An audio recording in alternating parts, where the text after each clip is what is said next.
بسم الله الرحمن الرحيم. الحمد لله رب العالمين، والصلاة والسلام على أشرف المرسلين، مولانا وحبيبنا وشفيعنا الذي أوتي جوامع الكلم، وآل بيته وأصحابه وخلفائه الذين آووه وآزروه ونصروه واتبعوا النور الذي أنزل معه، أولئك هم المفلحون. أصحاب السماحة، أيها الحضور الكريم،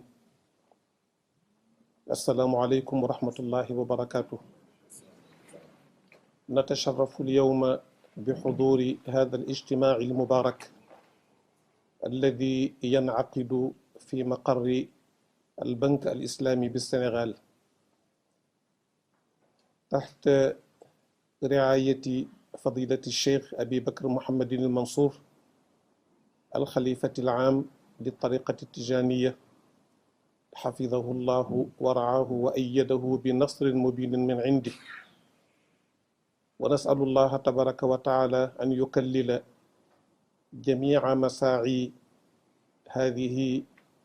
الجماعة المباركة التي تتسمى بجماعة النور السنية، التي كلفها فضيلة الشيخ أبو بكر أن تشرف على أشغال هذا الجامع الكبير الموجود بمدينة تواون، هذا الجامع الذي وضع حجره الأساس مولانا وجدنا الشيخ الحاج مالك رضي الله عنه عام 1903، بين عام 1903 وبين عام 1904. ومولانا الشيخ الحاج مالك رضي الله عنه هو من أحد فطاحل العلم والمعرفة في هذا البلد السنغال، ولقد ركز حياته كلها على التعليم والتربية وتزكية النفوس وبناء الكتاتيب القرآنية وتكوين الناشئة تكوينا إسلاميا صحيحا وتكوينهم تكوينا إسلاميا صحيحا يمكنهم من مواجهة كل الصعوبات والعقبات والتحديات السافرة التي ما زالت منذ ذلك الوقت إلى وقتنا هذا تواجه أو تقف حجرة عثرة أمام كل من يريد أن يعيش وفق ما رسمه الله سبحانه وتعالى. ولقد نجح نجاحا كاملا في هذه المهمة الكبرى التي أناطها الله على عاتقه، حيث كون رجالا وأجيالا واعية قادرة على استيعاب هذه المقاصد الإسلامية، مقاصد الشريعة الإسلامية وأبعادها. وهذا الجامع الكبير الذي نحن بصدد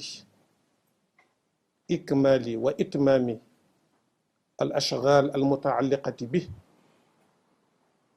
قلت آنفا قد شرع في بنائها عام 1903، ولما انتقل روحه الطاهرة إلى الملكوت الأعلى لقد ورثه ابنه وخليفته مولانا الشيخ أبو بكر سي، الذي كان أول خليفة له، وواصل أعمال الجامع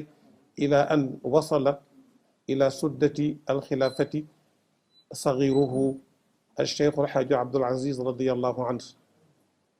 وبعد وفاته منذ تقريبا 24 عاما أتى خليفته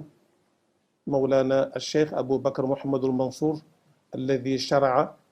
في إتمام هذه الأعمال. لهذا نحن هنا اليوم إن شاء الله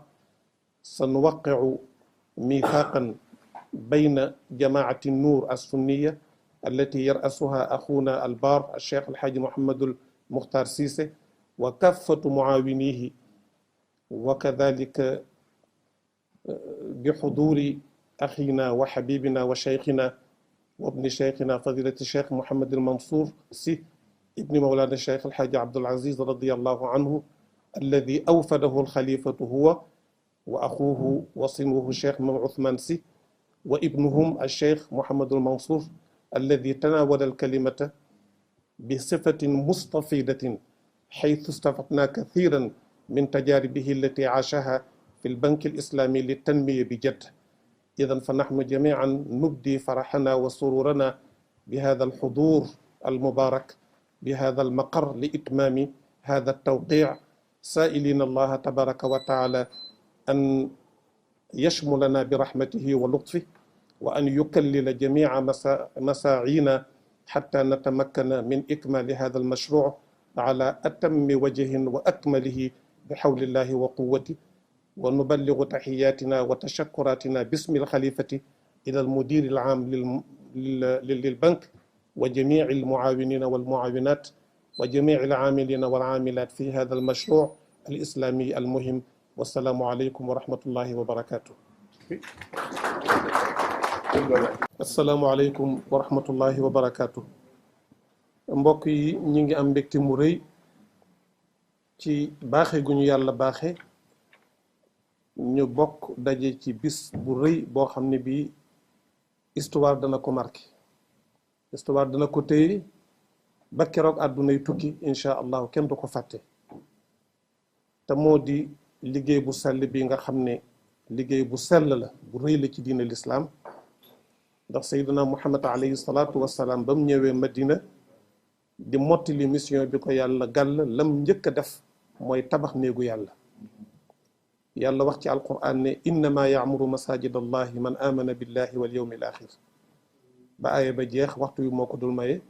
fii buyutin adina allahu an turfa wa yudkara fiha ismu ba aaya bi jeex. loolu mooy symboliser, mooy magnifier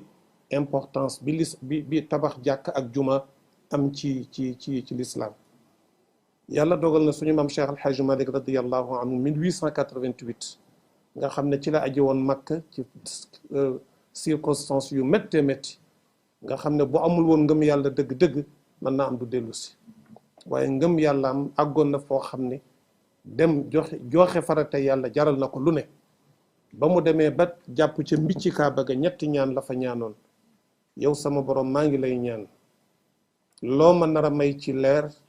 man Malick nang ma ko denceel ëllëg ba kanamu yàlla, ndax réew ma bàyyi ko lëndëm daf fa bari, lu fa feeñ ci leer danañ ko kooj, kon dencal ma ko bu ma kenn xam ba ëllëg ci kanamu yàlla. bi ci tegu itam nang ma may barab boo xam ne su ma delloo danaa fa ànd ak sama njaboot ak ñi ma yàlla booleel ñuy wut yàlla, ñu di fa tuur sunu ñaq. bugguma nekk poids lourd ci kaw nit ñi di dunde seen ñaq. moom góor gi daana wax ne man Hajj Malick yore ndënd di tëgg ñu may jox moo ma gënal di toog di dunde diine. loolu bi mu ñibbisee ba yàlla may ko jag saaw 1904 nee na loolu foofu la yaakaar ne fi la ko yàlla nangu la ñaanam. bu ñetteel bi nag moo tombeek bisu tey bi mu ne yow yàlla nag ma may ma am barab yoo xam ne danaa ko tabax man ak sama njaboot ak képp ku ma yaakaar, jullit ñi di fa daje di joxe seen farata di jaamu seen borom. loolu moo tax maam Cheikh Alhaaji Malick juma ak jàkk itteeloon ko. moo tax bi mu ñëwee parcours bi mu def commencé ca Ngàmbu ci la ba ñëw Ndar ba ñëw état bu Njaarnde 7 ans yam fa def formé ñi mu formé ba yàlla dogal mu ñëw Tiwaawan 1897 ci la njëkk a teg tànkam Tiwaawan. d'après góor gi Cerno Saïdou Nour li mu wax ñu nangoo ko ci làmmiñu Cheikh Alhaji Abdoul Aziz radiyallahu anhu. mais 1900 ci la njëkk a installé Tiwaawan. bi mu dikkee toog ñaari at gis ne dëkk bi laaj na ñu am place bu ñuy jaamoo yàlla bu tolloog Tiwaawan. mu ànd ak mag ñi mu ko àndal ba 1903 mu déposé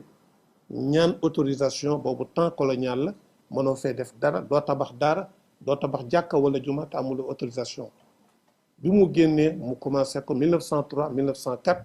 juma ji pare na ba mu inauguré ko jiital ko boppam nekk ko njabootam ba yàlla dogal li mu dogal. bi mu génnee àdduna bàyyi fi njabootam sëriñ Babacar Sy radiyallahu taala anhu ak ay rakkam Cheikh Alhaji Mouhamadul Mansour, Cheikh Alhaji Abdoul Aziz, Cheikh Alhaji Mouhamadul Habib. ba 1940 ñu am lu ñu defaraat ci jumaa ji, mu nommé ay imam. bi ñu demee ba sëriñ Babacar radiyallahu anhu wuy ji boroomam ak rakkam Cheikh Alhaji Mansour 1957, Cheikh Alhaji Abdoul Aziz wuutu leen ci xilaafa gi ne daal bàyyi daana wax ne ku yokkul yaa wàññi. mu ne kon jaadu na rafet na li fi bàyyi woon nañ ko yokk ci la woote en 1969 dégg nga fii tey sëriñ Mansour Abdoul Aziz mi am kër foofu la ñu defoon tant bi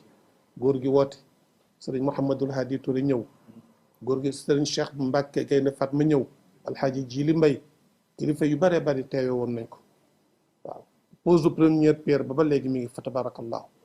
bi góor gi demee ba 1976 ci la relancé waat liggéeyu jumaa ci booba dañu teg xeer yu bàyyi mu jël lépp nag teg ko ci loxo rakkam Cheikh Alhaji Mouhamadul Habib si mi papa Serigne Mame Ousmane bi ñu demee ba 1979 ci la góor gi teg ci la ñu commencé liggéey bi ñoom Rikiti ñoom Cheikh Ngom ñoom Mouhamadou Mansour Guèye fa tabarakallahu ak kilifa ab Abdou Thiam banquier bi nekkoon B6 ñoo seqoon liggéey bi góor gi nekk ci ba yàlla dogal li mu dogal dafay gudd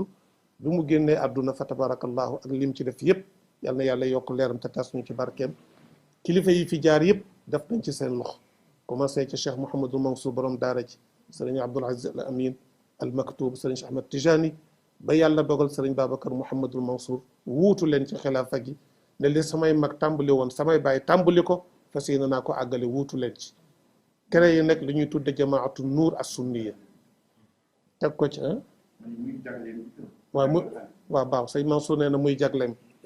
waaw ndax papam Abdou nee na woon maa ngi ñaan yàlla mu pare ma julli ko su ma ko fekkewul loxo yum paree rek sant naa ci yàlla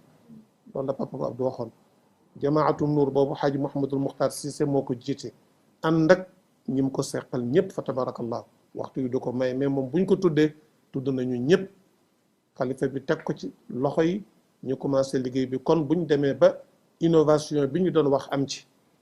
ñu ko yore di ay intellectuel xam ne jamono dafay dox il faut nga dox sa doxinu jamono pour mën a dëppoog sa jamono bala la temps bii raw ndax dafay dox lu gaaw a gaaw ñu gis ne jaadu na rafet na ñu signé ay convention ak institut islamique boo xam ne bii ci wàllu finance lay yëngatu ndax itam xaji Maxtaar wax na ko sànq maam Cheikh Alhaji Malick ku bàyyi woon yàlla xel la demoon na ba lekkatul yàpp xar ndax da wóoluwul ki koy defar bàyyi woon na naan soow ndax wóoluwul gàtt bi rëcc na sàmm bi dugg ci toolu jàmbur lekk fa benn ngooñ maam Cheikh Alhaji Malick nee na mun naan ca meew ma xamul nan la koy layee ci biir bàmmeel